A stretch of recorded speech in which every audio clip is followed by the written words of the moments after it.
ভোটের প্রতিশ্রুতি এবার রাখতে চলেছে সরকার। পাণ্ডবেশ্বরের জল কষ্ট মেটাতে শুরু হচ্ছে বড় প্রকল্প। দীর্ঘদিন ধরে পানীয় জলের সমস্যায় ভুগছেন পাণ্ডবেশ্বরের মানুষ। এবার সেই কষ্ট দূর করতে মাঠে নামলো রাজ্য সরকার। শুরু হচ্ছে পঞ্চপাণ্ডব জল প্রকল্প। মঙ্গলবার পাণ্ডবেশ্বর ও সংলগ্ন এলাকা ঘুরে দেখেন জনস্বাস্থ্য কারিগরি দপ্তরের এক্সিকিউটিভ ইঞ্জিনিয়ার সহ আধিকারিকরা। কোথায় কিভাবে জল সরবরাহ হবে তার খসড়া তৈরির কাজ শুরু হয়েছে। এই প্রকল্পে পাণ্ডবেশ্বরে বসবে 12টি ডিপ টিউবওয়েল ও একটি পাম্পিং স্টেশন। নতুনডাঙ্গায় হবে 10টি সারফেস টিউবওয়েল সহ ওসিপি এলাকায় খনির জল শোধন করে পানীয় জল দেওয়া হবে। বিধায়ক জিতেন্দ্র তিওয়ারি জানান, 22শে জুনের বাজেটে প্রকল্পের জন্য টাকা বরাদ্দ হবে। 10 দিনের মধ্যেই ডিপিআর তৈরি করে কলকাতায় পাঠানো হবে। অনুমোদন পেলে বাজেট পেশের 3-4 মাসেই কাজ শুরু। বিধায়কের দাবি, দুর্গাপুজোর আগে কাজ শুরু হলে আগামী গরমে আর জলকষ্টে ভুগতে হবে না পাণ্ডবেশ্বরবাসীকে। সরকার যা বলে তা করে দেখায়, এই প্রকল্প তারই প্রমাণ। আপনার এলাকায় পানীয় জলের কি অবস্থা কমেন্টে জানান। পাণ্ডবেশ্বরের এই খবর শেয়ার করে আরও আপডেটের জন্য সাবস্ক্রাইব করুন ননস্টপ এক্সপ্রেস টিভি।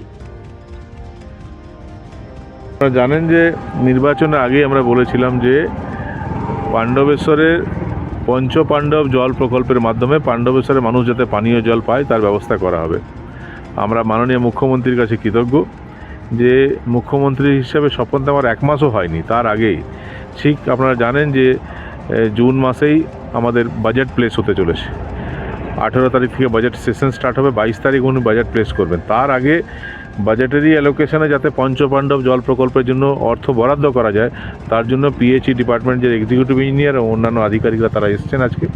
তারা সরজমিনে দেখলেন, তারা একটা পরিকল্পনা করেছেন যে এখানে 12টা ডিপ টিউবওয়েল করে পাম্পিং স্টেশন তৈরি করে আরও যা যা করতে হয় জল দেওয়ার জন্য সেটা করবেন। এর সঙ্গে সঙ্গে নতুনডাঙ্গাতে 10টা ডিপ টিউবওয়েল সারফেস টিউবওয়েল যেটা হয় সেটা করা এবং ওসিপিগুলো যেগুলো আছে সেখান থেকে জোয়াল ভাঙাতে আরেকটা কোথায় বহুলা 2 জায়গায় ওসিপি থেকে জল নিয়ে এবং আগামী আমার মনে হয় যে ডিপিআর রেডি করবেন। সাহেবরা বলেছেন যে আগামী দিন 10-এর মধ্যে ডিপিআর রেডি হয়ে যাবে এবং ডিপিআর কলকাতা চলে যাবে এবং স্যাংশন হয়ে গেলে বাজেটের পরেই হয়তো 3-4 মাসের মধ্যে কাজ শুরু হয়ে যাবে এবং আমরা যদি দুর্গাপূজার আগে কাজ স্টার্ট করে দিতে পারি তাহলে সামনে বছর হয়তো গ্রীষ্মে এই জলের কষ্ট হয়তো থাকবে না।